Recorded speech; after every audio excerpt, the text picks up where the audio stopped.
Dandruff क्या होता है और इसको किस तरह से हम ठीक कर सकते हैं, आइए इसके बारे में जानते हैं। मैं हूं doctor Gaurav Kar, dermatologist, trichologist and hair transplant surgeon at Dermalife skin and hair clinic, new Delhi. So friends, maximum लोग अराउंड 17 ईयर्स के बाद, थोड़े बच्चे भी और काफी एज तक 40-45 ईयर्स की एज तक डैंड्रफ से काफी परेशान रहते हैं। डैंड्रफ यानी कि रूसी, जो बालों में स्किन की सरफेस पे जमा हो जाती है और छोटे छोटे फ्लेक्स जो है वो झड़ते रहते हैं। ये बहुत ही कॉमन प्रॉब्लम है। आई थिंक सभी ने इसको अपनी लाइफ में कभी ना कभी फेस किया होता है। ये होता क्यों है, सबसे पहले इसके ऊपर डिस्कशन करते हैं। जो डैंड्रफ है वो basically very mild fungal infection है, जो कि आपकी स्किन पे बार बार होता रहता है। सीधे शब्दों में समझ लीजिए, फंगस को आपकी स्किन पे जो ऑयल प्रोड्यूस हो रहा है वो बहुत पसंद आ जाता है और वो कीप अटैकिंग ऑन इट, वो बार बार उसको अटैक करता रहता है। वहां पर वो फंगस जो है डैंड्रफ बनाता है।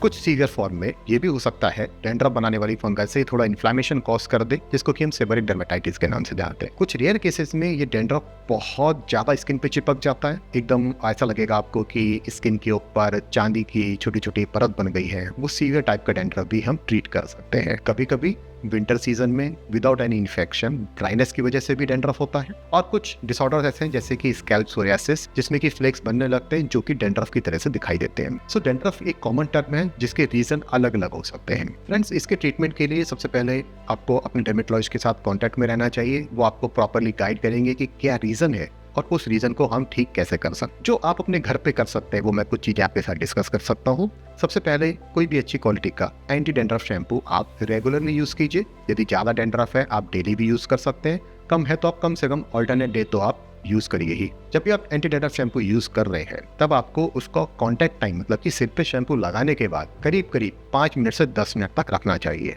तभी उसमें जो मेडिसिन है वो फंगस को किल करेगी और डैंड्रफ को हटा पाएगी। दूसरा, यदि किसी को ज्यादा डैंड्रफ है तो ओरल मेडिसिन भी शुरू होती हैं। कभी कभी हम और मेडिसिन, सेबरिक डर्मेटाइटिस में हम 2-3 मेडिसिन का कॉम्बिनेशन भी लगाने के लिए देते हैं। पर इस वीडियो में मैं ज्यादा मेडिसिन का नाम नहीं ले सकता, क्योंकि वो जो कंडीशन है उसके लिए डर्मेटोलॉजिस्ट की सलाह ही सबसे बेस्ट है। यदि आपको स्कैल्प सोरियासिस, डेफिनेटली शैम्पू से भी वो कंट्रोल हो सकता है। उसमें एंटी फंगल मेडिसिन भी रहती है, उसमें कोल्टार भी रहता है, जिससे कि आपको स्कैल्प सोरियासिस वाली कंडीशन में ज्यादा इंप्रूवमेंट मिलता है। यदि डैंड्रफ बहुत ज्यादा चिपकी हुई है और स्पेशली बच्चों में, छोटे बच्चों में यदि सिर के ऊपर डैंड्रफ हो रही है तो हम उसमें ऑयल सोकिंग थेरेपी देते हैं। आपको जो है ऑलिव ऑयल या कोई और अच्छी क्वालिटी का ऑयल सिर पे लगाना होता है 1-2 घंटे के लिए। अच्छे से आपके स्कैल्प जो है अच्छे से भीग जाए ऑयल में, और फिर उसको आपको स्क्रैप ऑफ करना होता है। ये भी चीजें ऐसी हैं कि इसको वीडियो में बताना थोड़ा मुश्किल काम है। इसके लिए आप यदि अपने डर्मेटोलॉजिस्ट के साथ कंसल्टेशन लेते हैं तो वो आपको बहुत अच्छे से एक्सप्लेन कर पाएंगे और आपको प्रॉपर दवाई भी दे पाएंगे। स्पेशली बच्चों के लिए तो आपको